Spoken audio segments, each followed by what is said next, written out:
This is an application for use of vacant land as a temporary overspill car park on land 25 metres west of the junction with Lugton Bray of Dalkeith Road, just the old Lugton Inn site, which you had a look at yesterday. And from the presence of vehicles, obviously members will be able to see that in fact it was a retrospective application because there's some development taking place there at the present time. Really, just to remind members that the reasons for refusal under delegated powers were twofold. That the development has a significant detrimental impact on the character and appearance of this highly prominent site at the entrance to Dalkeith, located immediately adjacent to the S-Bank and Iron Mills conservation area, and therefore the development does not comply with the terms of policies RP20 and RP22 of the adopted Midlothian local plan. And the second reason for refusal was that the development will have a significant adverse impact on road safety on a busy main road. Matters being considered as written representations for consideration and decision by the local review body. Chair. Councillor Milligan.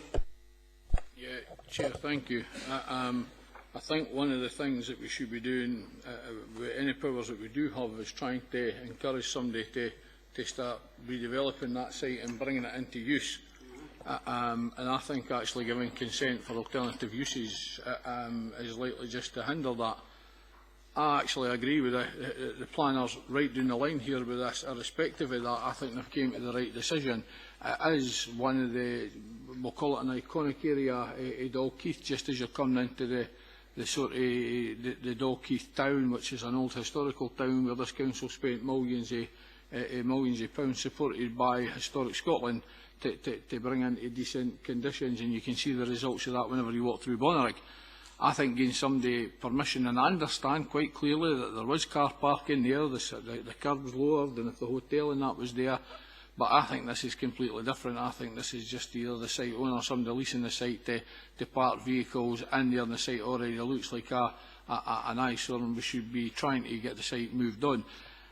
The secondary part I looked at there is it was quite clear that these are damaged cars. One of the cars, the Volkswagen, was well smashed at the front, and I think the last thing you're wanting is a row of half a dozen or 10 smashed up cars all sitting into Welcome to Dalkeith sign.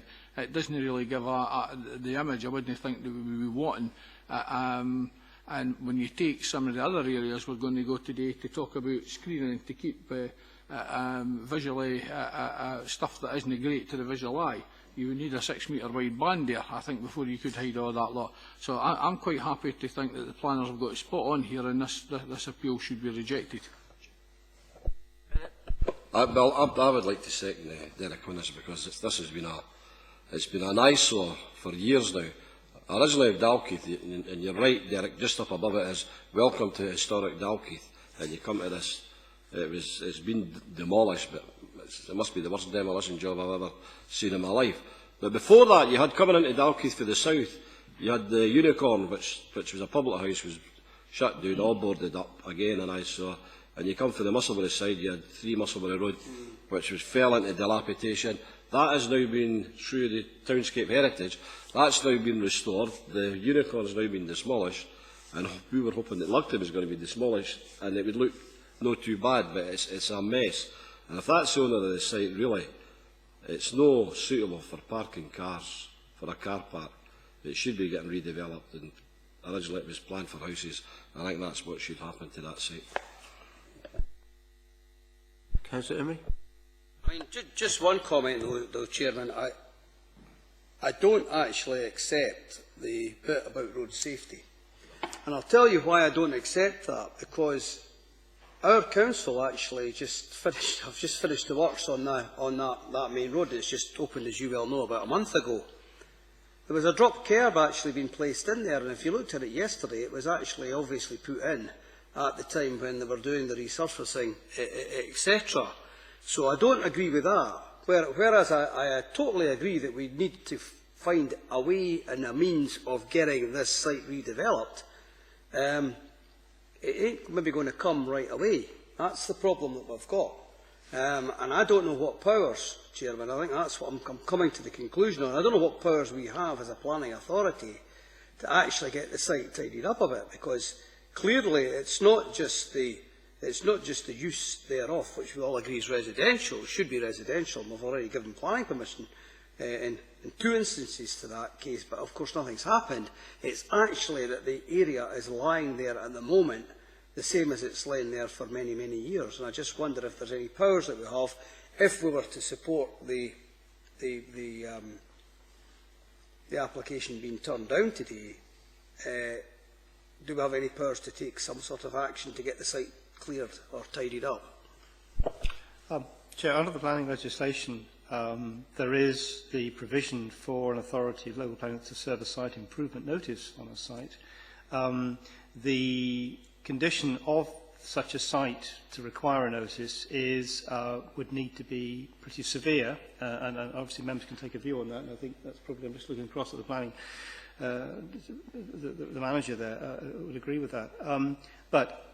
If separate from your consideration of this application today, you would wish to highlight to the planning service that it should identify, at least look at that site in the context of whether a site improvement notice would be appropriate, then we can take that as an action from the local review body, irrespective of your decision on the application.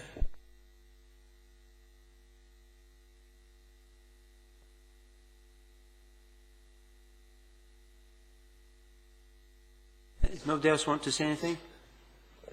So we're supporting the planners, and we'll ask if you could please do what you can to get the site tidied up. Okay. We'll move now on to item 6C, Butlerfield.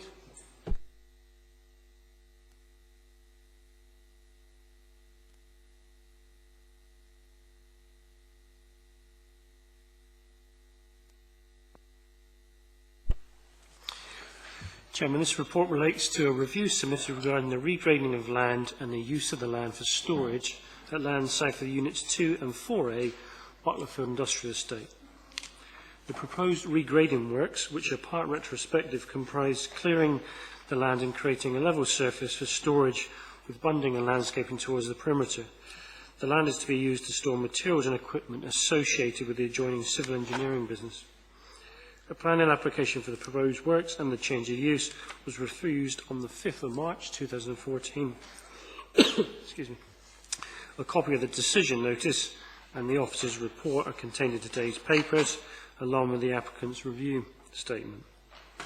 The local review body carried out a site visit yesterday on the 2nd of June 2014, during which it was a challenge to orientate the areas already cleared in relation to the nearby buildings and remaining vegetation to assist in circulating the aerial photograph, which was taken in 2009, and I have edited the photograph to show the approximate areas cleared and the area to be cleared.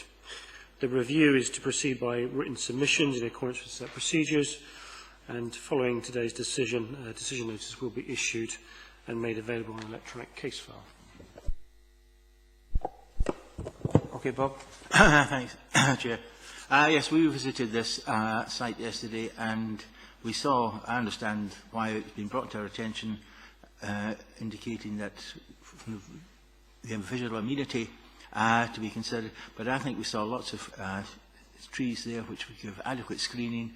If you look at the colour map, colour picture that you referred to just now, it seems a totally logical extension of what is already an industrial estate, and I would have no hesitation in recommending the appeal be granted.